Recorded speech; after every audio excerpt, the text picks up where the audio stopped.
Burnout fools you into thinking there's no options. But the story we tell and what we do for ourselves to manage our stress are always in our control.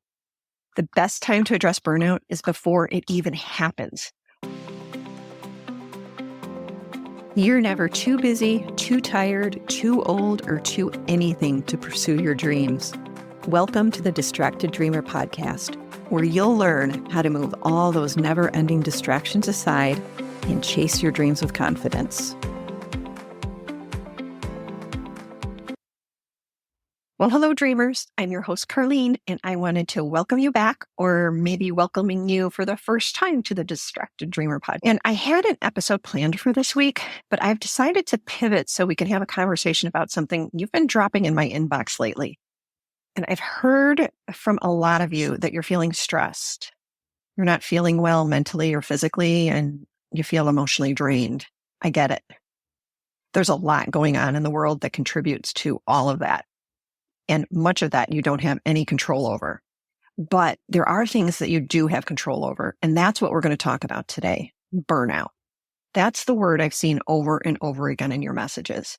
You're worried about getting burned out, or you're wondering if you're in the throes of it already.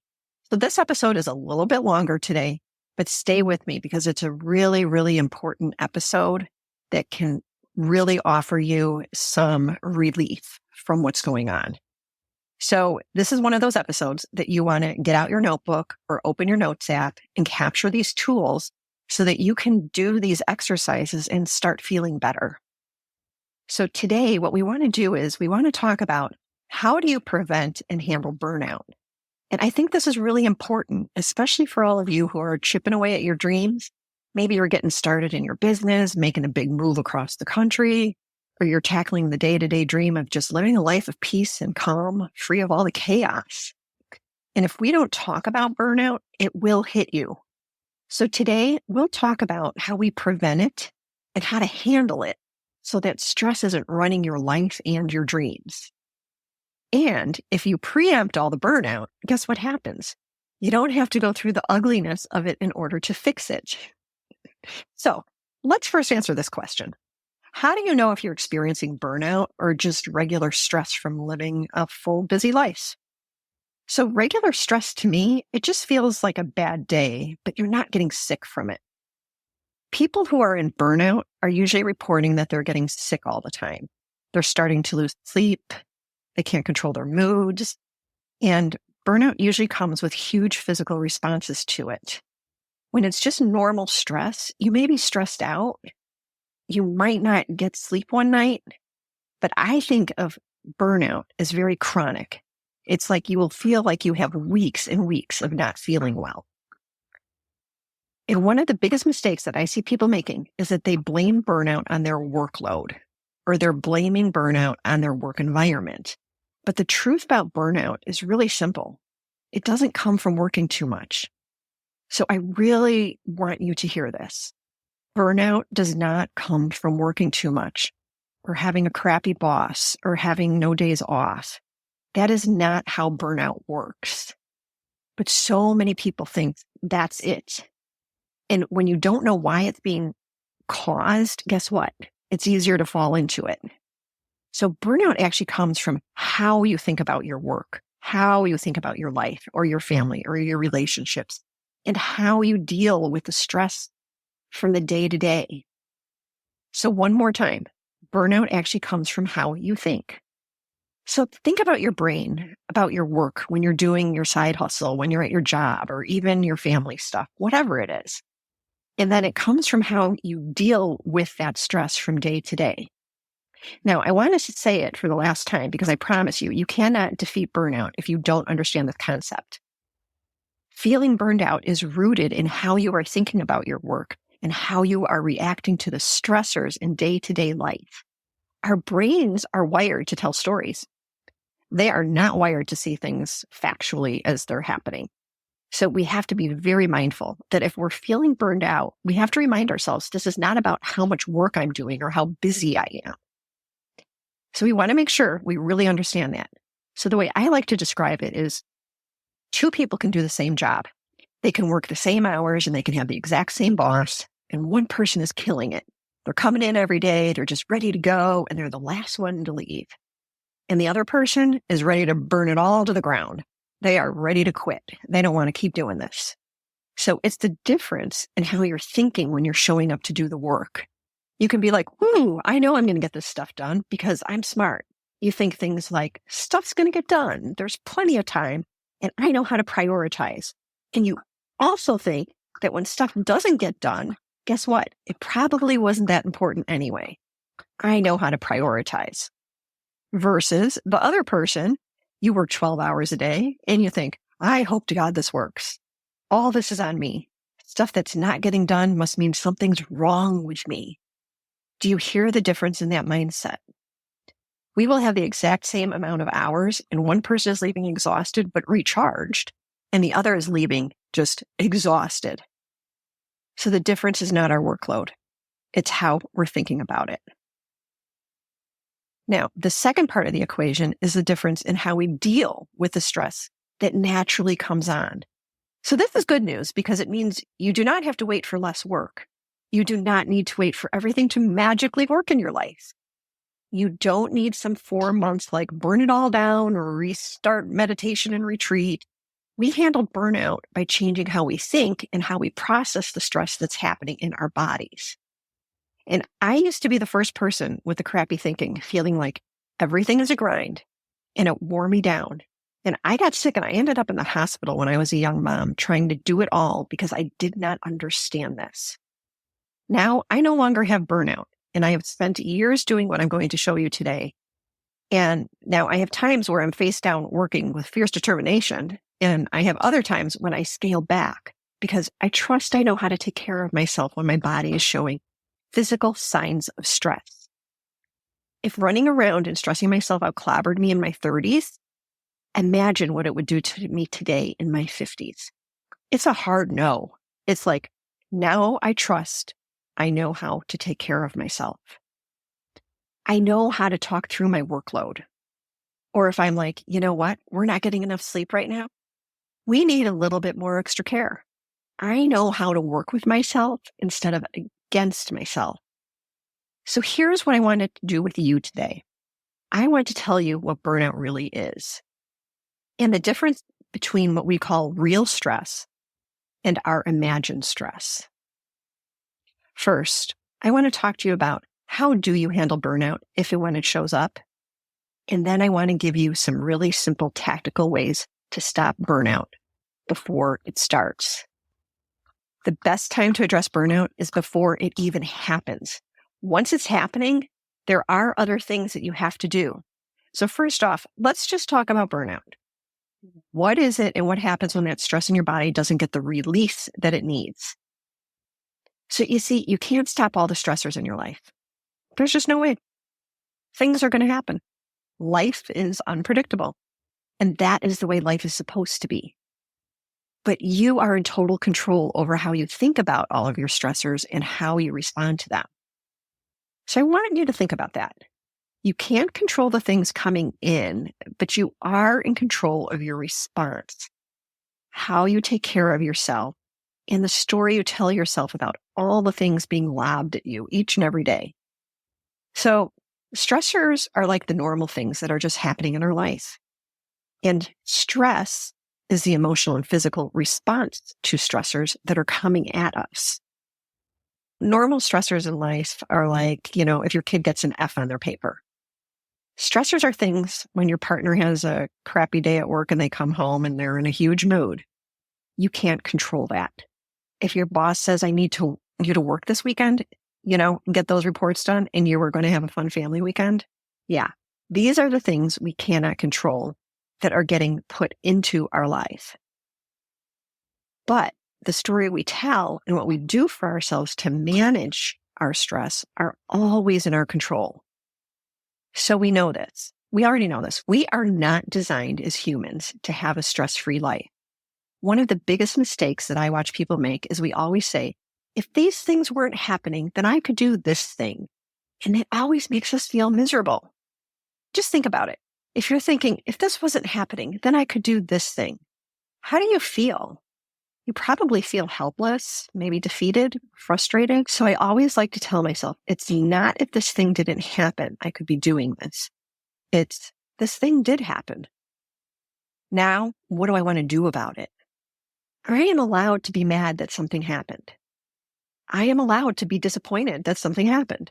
But I don't allow myself to be frustrated because I'm imagining some fantasy. And when I'm spending time in fantasy land where this thing didn't happen, I suffer a whole lot more. So my job is always to lessen as much unnecessary stress as I possibly can. And that starts in my mind.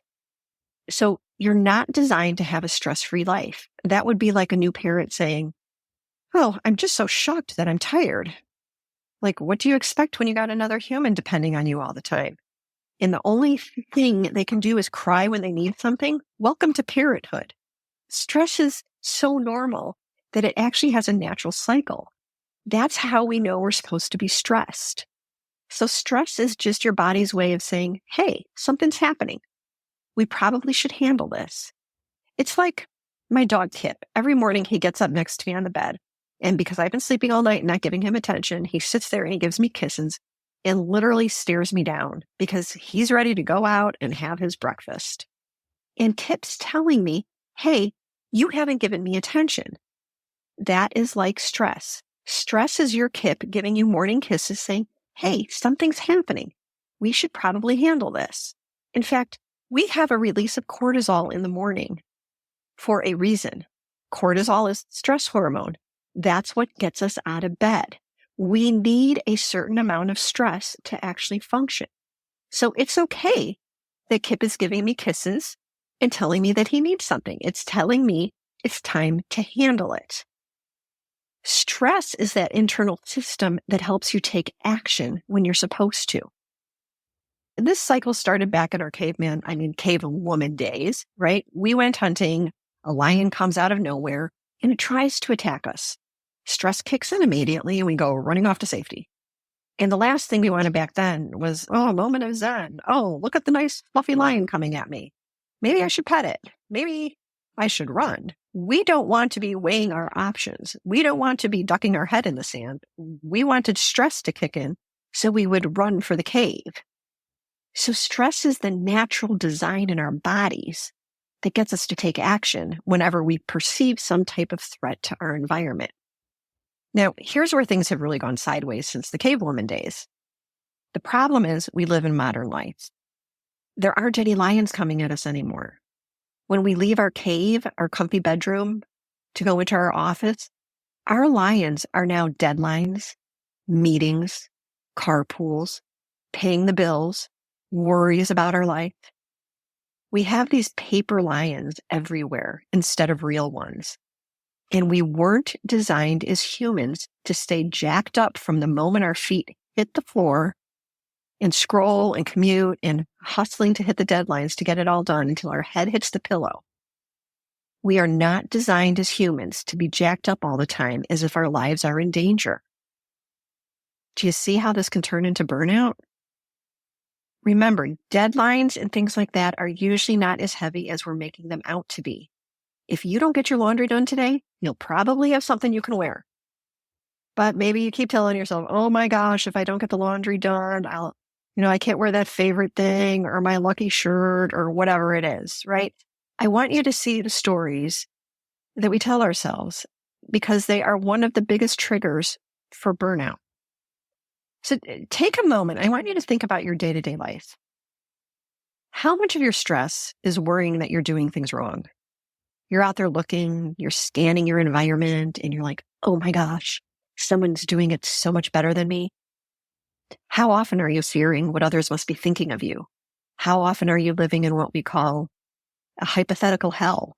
What if this happens? What if this happens? What if this happens? And it's all hypothetical hell. It's all the stuff that could go wrong, but probably won't go wrong. And then how much of your day is spent second guessing every decision? Everything you've done in the past. That's where burnout comes from. So do you want to cut burnout? I know you don't want to be burned out. So stop doing these things. You got to stop your brain from going to those places. So the truth is, most of us aren't in true life or death situations in our day-to-day life. And yet we feel overly stressed as if everything's falling apart or we're barely hanging on for dear life. We feel like we're so behind all the time. There's not enough time because our brains are really good at telling us crappy stories. So the best way to prevent burnout is to get really good at distinguishing imagined stress from real stress. Now, here's an action item. A good way to do that is to make a list of all of your worries, fears, things to do, basically a list of things that stress you out. So this is how you sift through the real versus the imagined stress. This is the question. What is stressing you out?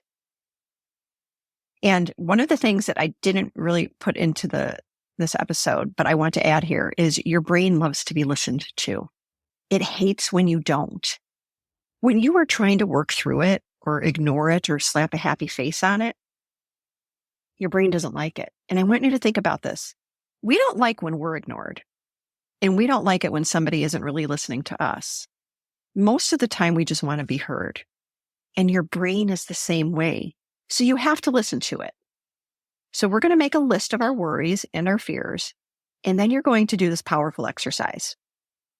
So this is where taking some notes is going to be really helpful for you. So you're going to take the list and you're going to divide it into 2 columns. Things I have control over, and that can be total control to some control. And then the other side is I don't control it at all. I can't affect this no matter what, or this is all my imagination. This is my terrible story. So we're going to have stuff we can control or do something about and stuff we cannot necessarily control. Okay? The reason why this is important is because you need to see all the areas that you can solve for yourself. Burnout fools you into thinking there's no options, and it's just not true. And you will feel better when you feel listened to and when you can actually see what you can control. So for the first things you can control, you're now going to put those on a new list with 2 new columns. Okay, so you had your first sheet that had your 2 columns, things I can control, things I can't control. Now you're going to put things that you can control onto a new list with 2 new columns. For the things you can control, I want you to organize them into the stuff that can be easily fixed and the stuff that's going to be harder to solve. Your job is to start working on the easy things. A burnout, it's kind of like a dial. If you're on a 10, we want to get it down to a 5. We want to get to where things are tolerable, where you can breathe again, where you can kind of get your brain wrapped around everything. What are all my worries and fears? What's easy to solve on my control list? And then what's harder to do? And then when the momentum kicks in from doing the easy stuff, we start tackling the harder stuff because we've turned the dial down to a 5 and now we're not as overwhelmed. It's easier to take control over the harder things. That makes sense, right? You can't do something if you're overwhelmed or full of anxiety. You do all of the easy things first. And then once you have momentum, you tackle the harder things. Now you're going to be feeling more at a stress level of a 2 or a 3. From a 10 to a 2 or a 3, wow. Now you're in the area of, okay, I can breathe. I've taken control over so much stuff. I've solved so many things. Now, this is when I would look at my life and say, this is normal stress. Now I can actually see where I'm adding some mental stress to myself, and I can have some space to work through that too. So to me, this is the easiest way to deal with the stress cycle. And you'll be completing the stress cycle because it means you're going to start feeling better and you're going to be doing things for your stressors. Speaking of the stress cycle, here's how it works. There's 4 steps. Step 1 is something happens in your life. This is the stressor. It could be you got in a fender bender and have to deal with all of that now. It could be a deadline looming. It could be you worrying if you're ever saying the right thing to your teenager, or if you're doing everything you can to get out of debt, right? That's step 1. That's the stressor. Step 2 is your body reacts to step 1. So your body reacts to that stressor. So some type of stress comes in. Your body has a physical reaction. Your heart races, your mind spins, your body gets ready, fight, flight, or freeze.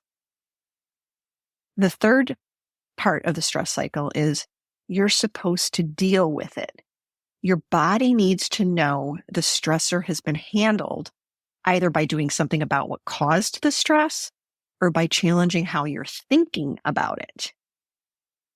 And then step 4 is you release the stress. And once the stressor is gone, your body resets itself, and that ends the cycle of stress. Now, the problem is most of us, we stop at step 3. We don't let the stress go to step 4. So for example, let's say you get a negative comment on your socials, but you don't take 5 minutes to breathe, walk, or vent once you've deleted it. Now, the tension from that comment, it's trapped in your body. So somebody says something mean or cruel and belittling, and you're like, oh, this sucks. Everybody's gonna think I'm an idiot. Oh my gosh, my worst nightmares have come true. I better delete this. I wonder how many people have seen it. And we delete it. We've taken care of the negative thing, but our nervous system is still all jacked up. Maybe you're juggling your kids and emails and work deadlines. And instead of decompressing, you just lay on the couch with a big bag of chips so that you just don't have to think about it. And you sit there and you just obsess over how you're always behind no matter what you do. This also does nothing to release the stress. It just shoves it down. So by skipping step 4, you never really let it go. So the stress doesn't go anywhere. You get stressed, you do some stuff, but you keep it all trapped in your body. You keep allowing your brain to run wild with it. And you're going to really regret it one day. So if you skip step 4 often enough, you just allow the stresses to come in and you over-worry, you over-anxiety, and you overwhelm yourself with that. You kind of take care of them, but you never really recognize that you did. Maybe you eat your way through it, you procrastinate your way through, you give up on things, and that stress stays stuck in your body, and that leads to exhaustion, uncontrollable moods, tension, sicknesses, aches, pains, and this is what eventually causes the burnout. So the stressors, they're not what caused the burnout. It's the not processing the stress fully that eventually leads to the burnout. So here's what completing the stress cycle might mean.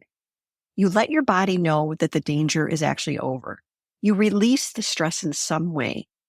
So like when we talked about making a list and tackling what you can do, that's one way to release some of the stress. But you also have things that you can't just work yourself out of, right? We have other stressors that because they're there and they're based on your brain's interpretation of life, they're kind of still pressing on us.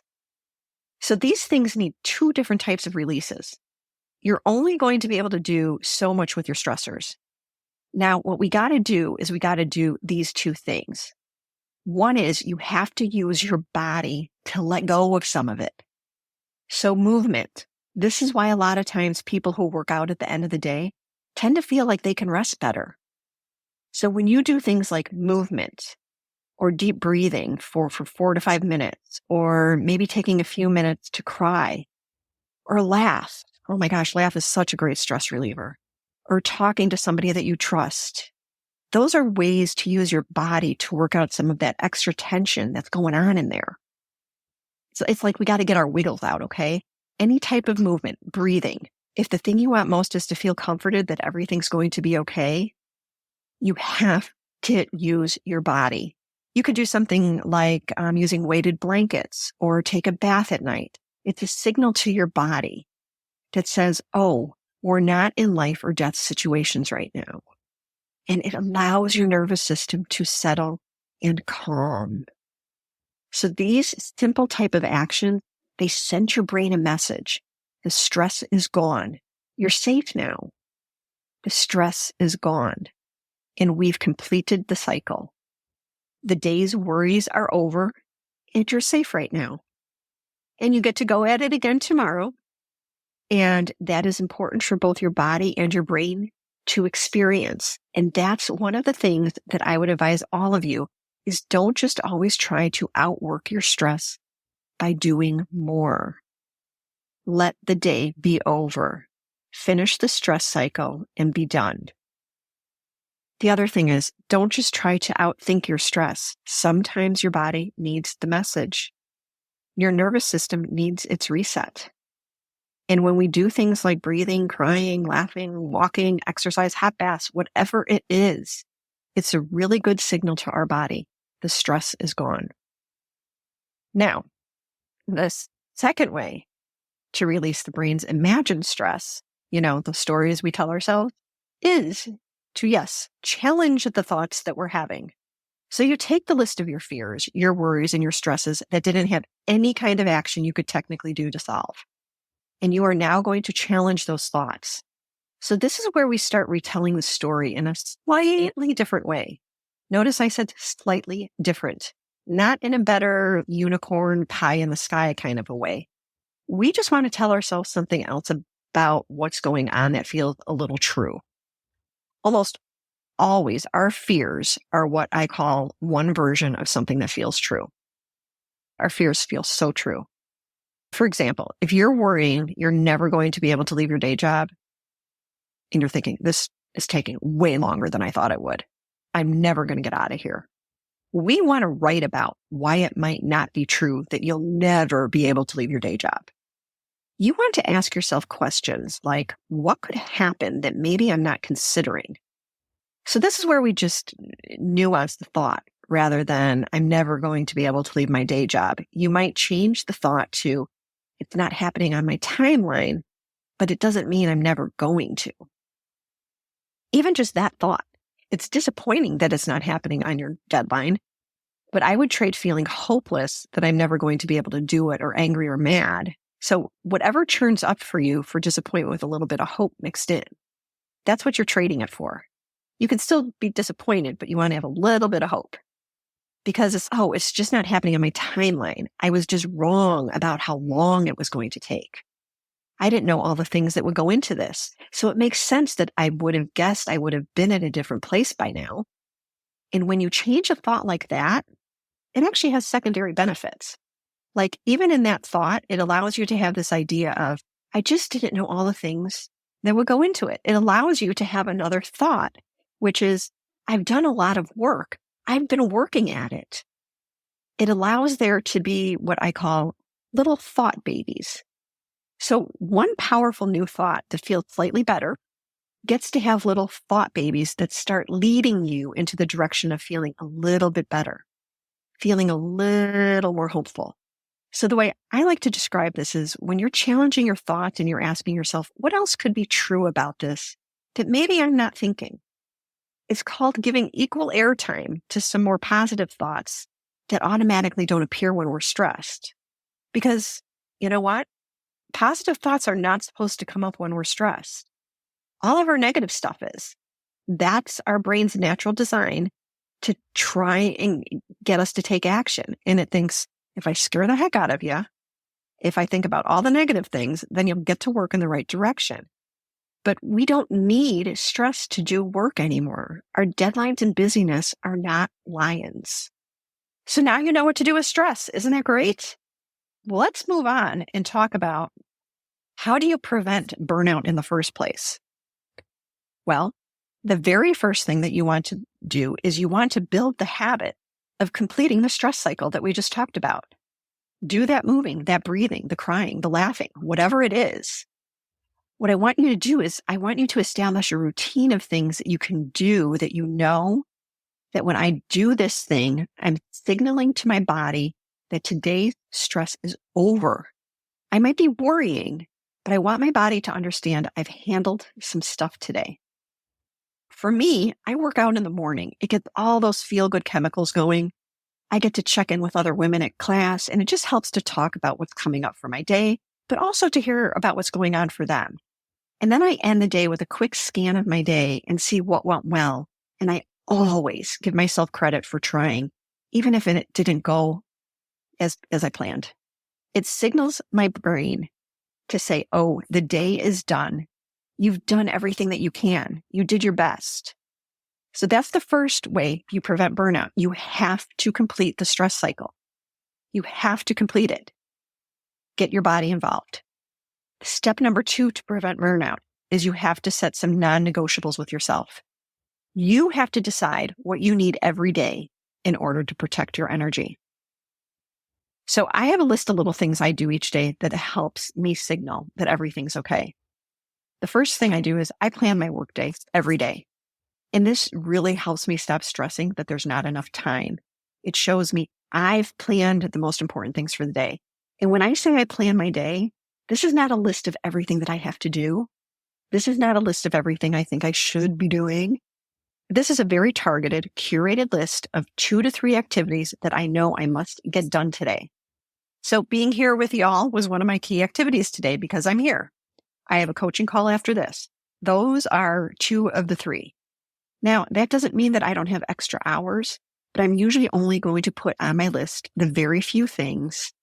And then I have what I call, if you get this stuff done, you get to work on these things. Okay. Those are the secondary things. I'm really good at curating every day for myself.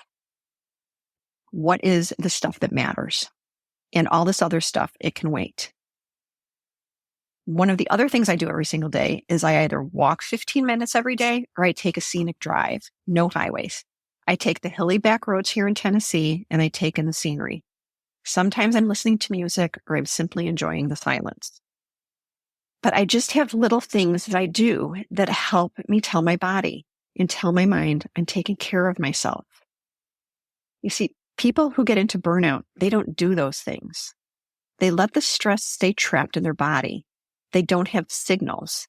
So I think it's important for you to plan a few things that you know will help signal that you're taking care of yourself. You have to know that you have your own back because nobody else does. At the end of the day, you count on yourself to manage your stress. Those are a few of the things that help keep me sane. So make a list of little things that you can do that signals the stress cycle is completing. And then think of it like brushing your teeth. You do it daily to prevent bigger problems later. Okay, now step 3 to prevent burnout is you detach from the outcomes. Because I just want to tell y'all, there is no launch, no email, no grade, no performance that will ever define your self-worth. If something doesn't go as planned, don't just take and dump on your self-esteem. Catch the spiral and talk to it instead of just listening to it. So say something like, this was disappointing and I feel really scared, but this doesn't mean something is wrong with me as a person. Okay? Nothing in your life means you are a failure. It might mean you're new. It might mean you need to ask for help. It might mean you need more support. It might mean you need to redo things. It might mean you didn't know some stuff. And next time you're going to have to plug these things in. It can mean a lot of things, but it can never mean something's wrong with you as a person. Trust me on that. So what I like to tell people is write about how you feel and be understanding. I like to write about what I'm thinking and then pull out anything that I write that is attacking me or that's scaring me. I just use a highlighter. And then from there, I give myself advice as if I was listening to my best friend to tell me these thoughts. What would I say to her? And that is what I have to say back to myself. So those are the 3 steps to prevent burnout. And I know, wow, this was a ton of information today. So let's just take a minute to distill this down for you into some key takeaways. First, if we're already in a state of chronic stress or potential burnout, we have to manage it by understanding what we can and can't control. Next, burnout does not come from how much you're working or how busy you are. It comes from how you think about your work and your life. Next, stress is normal. We need a healthy amount of stress every day. When the stress becomes too big and we don't process it through the 4 stages of the stress cycle, that is when it eventually becomes burnout. Here's the 4 stages of the stress cycle. The stressor comes in. Number 2, your body reacts to the stressor. Number 3, you have to deal with the stress. If you have control over it, take action. If you don't, do the thinking work. Step number 4, you have to release it. You have to release it from your body. And finally, you want to prevent burnout using these 3 steps. You want to build the habit of completing that stress cycle. Number 2, you want to set some non-negotiables to protect your energy. And number 3, you want to detach from the outcomes. So please go back and listen to capture the tools we talked about. And please take care of yourself. You deserve to take the time to process all that is coming at you and live a life that isn't making you exhausted and sick. I love spending time with you here. And if today's episode sparked something for you, I'd love to hear about it. Leave a review, share it with a friend, or come chat with me on Instagram. And thank you so much for tuning in. And your dreams are waiting for you. Your time is now. And I can't wait to see you in the next episode.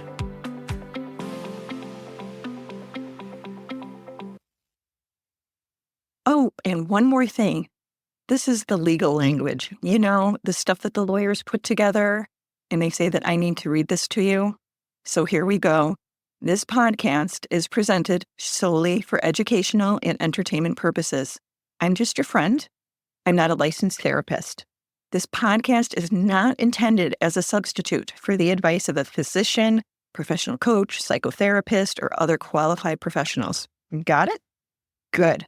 I will see you in the next episode.